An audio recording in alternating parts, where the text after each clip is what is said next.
So here's the situation. A 2TB Xbox console costs more than a PS5 Pro. Just let that sink in for a second. You get zero added benefits, zero increase in performance. You get zero, nada, nothing. But you have to pay more than the PS5 Pro. Are Microsoft serious? Xbox gamers are frustrated and angry right now at Microsoft, and honestly, it's hard to blame them. Not only are they watching their once exclusive titles make their way over to rival platforms like PlayStation and Nintendo, but now they're being told that they'll have to pay even more for Xbox hardware, and for what exactly? There's no upgrade, no added features, no performance boost, no bump in frame rates, no advancement in graphics tech like AI upscaling or ray tracing, nothing that actually improves the gaming experience on the new Xbox. It's just a price hike, plain and simple. And to make things worse, the cost of a new Xbox game is also going up, with $80 or £80 becoming the new standard for some first-party titles going forward. I guess the surprise here is that Microsoft are going first after Nintendo with the price hikes. It's a tough pill to swallow, and it's got a lot of loyal Xbox fans wondering if Microsoft is still prioritizing the console experience at all. Let's go into more detail.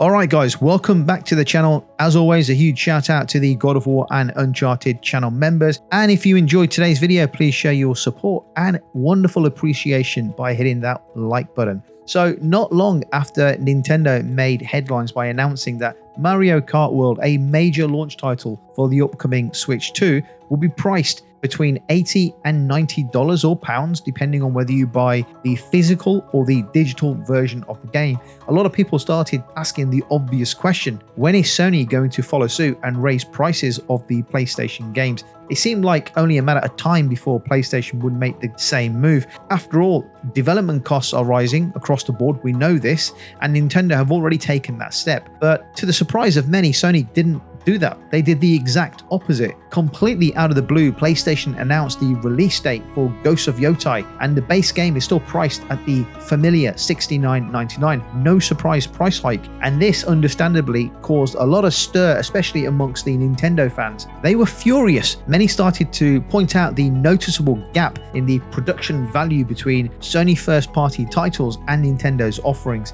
Games from PlayStation Studios are typically cinematic, with huge investment in motion capture, voice acting, musical score, and the games are typically massive in scope and loaded with content. Meanwhile, Nintendo games are fun and polished, often follow a more modest design formula, so if anything, people expected Sony's games to cost more, not less. But here we are, Sony holding firm at $69.99 while Nintendo is charging up to $90. But the conversation didn't stop there. The situation opened up a much more broader discussion, especially within the Xbox gaming community, and it's not a happy one right now. Especially hearing this news today that Microsoft has announced price increases across the board for Xbox hardware, all accessories and games. And the Xbox Series X console jumped up by $100 or £100 depending on where you live. The Series S models have gone up by $80, and even the controllers and headsets got a price bump. And starting this holiday season, some of Microsoft's brand new first-party titles will be launching at $80, $80, £80. And that includes future releases on both the Xbox and PlayStation, since Microsoft, as a third-party publisher, has started porting games to Sony's console as well. But PS5 users won't get the Game Pass benefit, so they'll be paying full price if you're buying Xbox game on a PlayStation. I mean, if we take a look at the console in the US, the standard Xbox Series X, which was previously sold for $500, will now cost you $600. That's an increase in $100. The same applies to the digital console too. That's gone up by $100. The Xbox Series S, which is known as the more affordable option, this is a joke. The 512GB model now costs $380. The 1TB version, Series S, costs $429.99. That's ridiculous. Then there's the special edition 2TB black Xbox Series X, which saw the steepest price bump. This has gone up by $130. It now costs $730 for a 2TB Xbox Series X, which actually makes it more expensive than the PS5 Pro. And naturally, this has left a lot of Xbox gamers frustrated, feeling squeezed financially without receiving anything new or exciting in return. And that's where the emotional divide starts to show. The PlayStation 5 players are enjoying the PS5 Pro, and let's be honest, it's not a cheap console. You know, it's over £700 in the UK. However, in return for that, that, it's a more powerful version of an already dominant console, offering enhanced visuals, better frame rates, and performance boosts for so many games. What's even more insulting to Xbox gamers is that all of the Xbox games being played on the PS5 Pro have all the bells and whistles to make it the best place to play that version if you are a console gamer. So even if you do play it on the Xbox console, you still have to live with the fact that it plays so much better on the PS5 Pro. Developers are now optimizing games for the PS5 Pro model, so Sony fans are seeing a clear commitment to pushing the platform forward. Meanwhile, Xbox users are looking around and asking, what about us? There's no Xbox Pro on the horizon, no big hardware upgrade, no announcement to show that Microsoft is investing in the future of the Series X lineup the same way Sony is with the PS5 Pro. Instead, what the gamers are seeing are rising costs, more expensive consoles, accessories, and games without any significant enhancements or future-proofing on the Xbox platform. And many Xbox players are feeling left out or abandoned. That's why they're jumping ship. Some feel like they're being left behind in a generation that started with such promise. Remember, at the start of the Series X and S era, Xbox was praised heavily for Game Pass, backwards compatibility, and their consumer-friendly stance. But now with price hikes and fewer exclusives, and not investing in future mid-generation refreshes, that goodwill is fading fast. And to make things worse, there's the looming question, is Microsoft even committed to the console market long-term?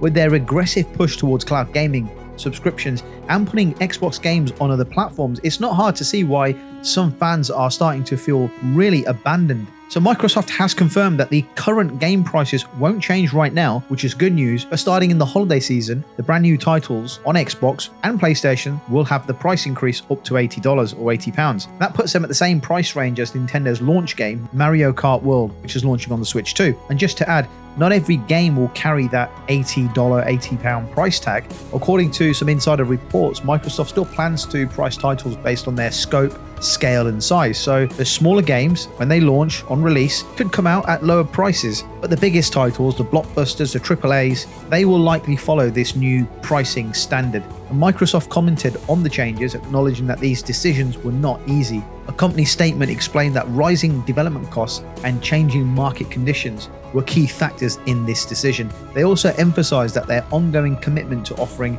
more ways to play across different devices and screens, and to deliver value to Xbox players wherever they are. But hang on, Sony isn't innocent in this at all. Sony recently increased the price of the PS5 in several regions outside of the US. That was the second time in 3 years they adjusted the PS5 pricing. So it's starting to look like the price hikes are becoming the new norm within the gaming industry. Development costs are going up, and companies are clearly adjusting their pricing models to reflect that. And at the end of the day, whether you're on Xbox, PlayStation, or Nintendo, it seems like we're all going to be paying more for hardware and games that we love. But the question I always go back to time and time again, it's a personal choice. Are you getting value from your games or your platform? Now, if you are, and you're happy to continue to commit to that platform or those games and pay those prices, then it's absolutely fine. If you're not happy with the value that you're getting, then vote with your wallet and don't buy. You tell me, are these price hikes justified given the rising costs?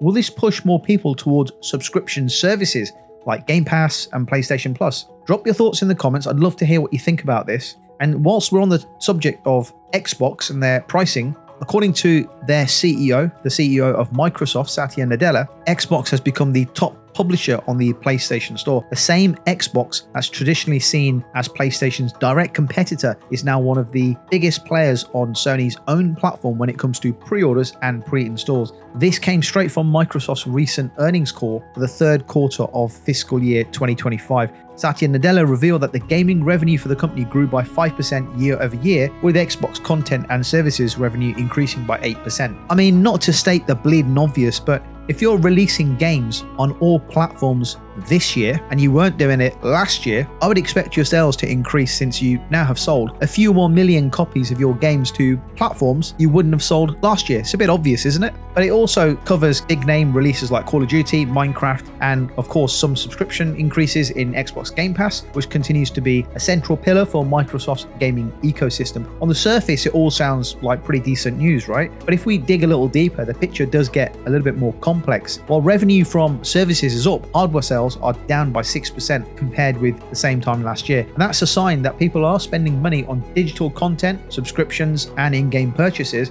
but fewer people are buying consoles. So Microsoft's strategy of releasing their software on other competing platforms has gained them additional sales, but of course, it means people are not buying the console. That's why they're down 6% on hardware sales. And most recently, we've seen Indiana Jones and the Great Circle and Forza Horizon 5 both on the PS5. And if the rumors are true, Gears of War Collection is next. According to a reliable leaker, Extus Ones, the long-rumored remastered bundle is set to be revealed at the upcoming Xbox Games Showcase in June, and it could launch simultaneously on Xbox, PC, and PlayStation 5. And if Xbox games are going to be available on PlayStation anyway, if there's no new Xbox hardware like a Pro version on the horizon, and if console prices are going up without delivering any new features or performance improvements, then it's hard not to feel left out, right, if you're an Xbox gamer.